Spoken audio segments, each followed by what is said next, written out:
नमस्कार। R A R की TET series में आपका स्वागत है। पहला प्रश्न है, वैज्ञानिक समाज साइंटिफिक सोसाइटी की स्थापना की थी? विल्टन कंपनी ने, लॉर्ड कॉर्नवालिस ने, सर सैयद अहमद खान ने, में से कोई नहीं। सही ऑप्शन है option C, Sir Syed Ahmad Khan ने। देखते हैं इसकी व्याख्या को। वैज्ञानिक समाज की स्थापना सर सैयद अहमद खान ने की थी। सर सैयद अहमद खान ने मुस्लिम समुदाय को आधुनिक बनाने एवं इस्लाम में व्याप्त बुराइयों को दूर करने का प्रयास किया। अगला प्रश्न, किस वायसराय के काल में सफेद विद्रोह हुआ था? ऑप्शंस हैं Lord Curzon, Lord Minto, Lord Ripon, Lord Hardinge. सही ऑप्शन है option C, Lord Ripon. Lord Ripon के काल में सफेद विद्रोह हुआ था। अगला प्रश्न, भारतीय असंतोष के पिता के रूप में बाल गंगाधर तिलक को किसने कहा था? ऑप्शंस हैं Lord Curzon, Valentine Chirol, Vincent Smith, Henry Cotton. सही ऑप्शन है ऑप्शन बी,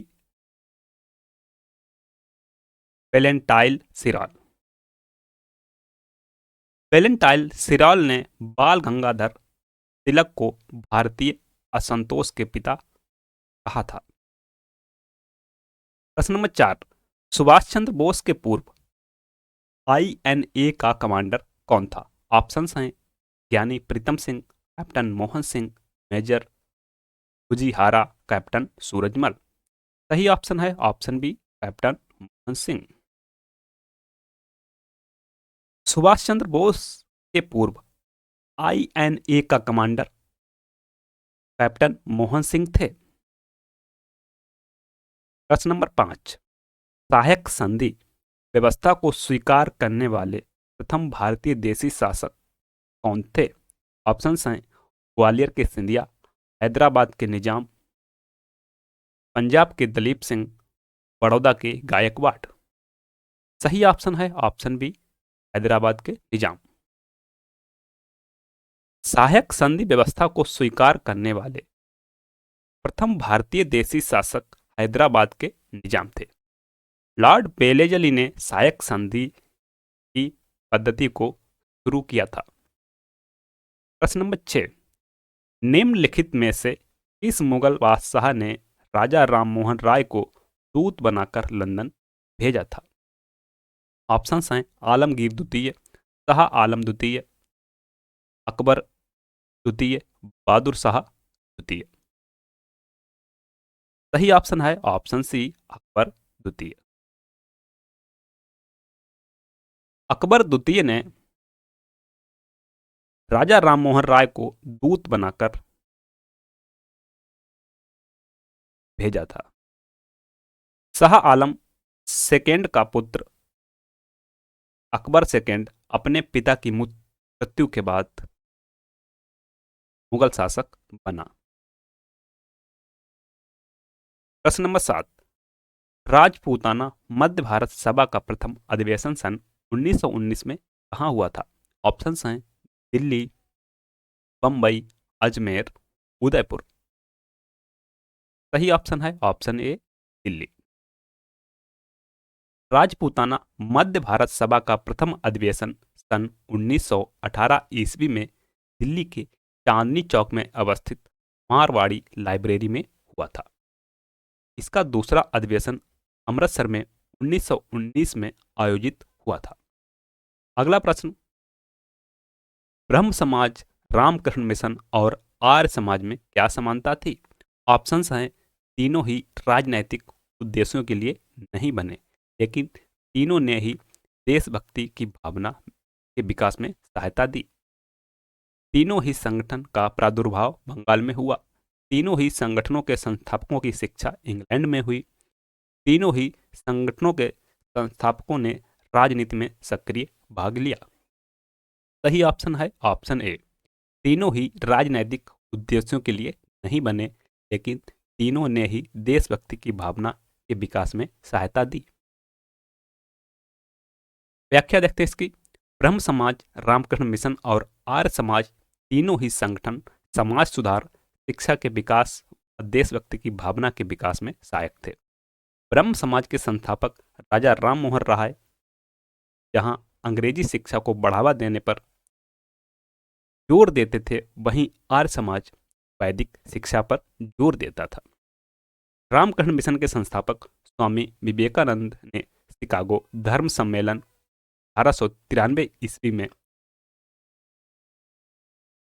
भाग लेकर भारत का सिरमौर ऊंचा किया। प्रश्न नंबर 9। वर्ष 1946 के चुनाव के पश्चात मुस्लिम लीग ने किस प्रांत में अपनी सरकार बनाई? बंगाल, पंजाब, उत्तर पश्चिम सीमा प्रांत, बिहार। सही ऑप्शन है ऑप्शन ए, बंगाल। बंगाल में ए के फजलुल हक के नेतृत्व में कृषक प्रजा पार्टी तथा मुस्लिम लीग की सरकार वर्ष 1946 के चुनाव में सत्ता में आई, किंतु बाद में मुस्लिम लीग का मंत्रिमंडल गठित हुआ जो 14 अगस्त 1947 तक सत्ता में रहा। इसके प्रधानमंत्री एच.एस. सोहरावर्दी थे। प्रश्न नंबर 10। केंद्र में द्वैध शासन इस अधिनियम के अंतर्गत स्थापित किया गया? 1909 के अधिनियम के तहत भारत सरकार अधिनियम 1919 के द्वारा भारत सरकार अधिनियम 1920 के अंतर्गत भारत स्वतंत्रता अधिनियम 1947 के अंतर्गत। सही ऑप्शन है ऑप्शन सी, भारत सरकार अधिनियम 1935 के अंतर्गत। भारत सरकार अधिनियम 1935 के अंतर्गत एक नए अखिल भारतीय संघ की स्थापना तथा प्रांतों में प्रांतीय स्वायत्तता के आधार पर एक नई शासन प्रणाली की व्यवस्था की। इस अधिनियम के अंतर्गत सांप्रदायिक निर्वाचन का अधिकार हरिजनों, भारतीय ईसाइयों, एंग्लो इंडियन को भी मिला। इस प्रकार इसी अधिनियम के तहत केंद्र में द्वैध शासन की व्यवस्था की गई। 11वां और अंतिम प्रश्न। द्वितीय गोलमेज सम्मेलन में कांग्रेस का प्रतिनिधित्व किसने किया? ऑप्शंस हैं जवाहरलाल नेहरू, मोतीलाल नेहरू, अबुल कलाम आजाद, महात्मा गांधी। सही ऑप्शन है ऑप्शन डी, महात्मा गांधी। द्वितीय गोलमेज सम्मेलन 7 नवंबर 1931 से दिसंबर 1931 में कांग्रेस के एकमात्र प्रतिनिधि के रूप में भाग लेने के लिए महात्मा गांधी एस.एस. राजपुताना नामक जहाज से पहुंचे। Thanks for watching. वीडियो को लाइक करें, शेयर करें और चैनल को सब्सक्राइब नहीं किया है तो सब्सक्राइब करें तथा बेल आइकन को प्रेस कर लें। हमारे आने वाले वीडियो का नोटिफिकेशन आपको मिलता रहे। मिलते हैं नेक्स्ट वीडियो में नए प्रश्नों के साथ। तब तक के लिए जय हिंद।